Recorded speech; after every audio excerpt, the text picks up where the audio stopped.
Kaya pa ya? Hilo na ako, gago. Matay na yata ako. Gago tayo niyo eh!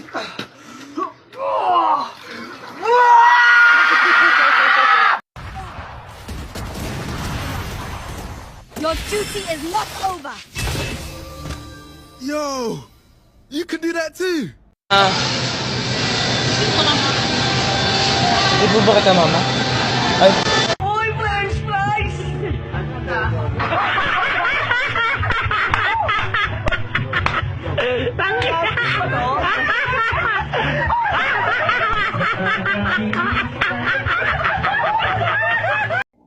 Bakit nga ba mahalaga ang asignaturang Pilipino sa atin?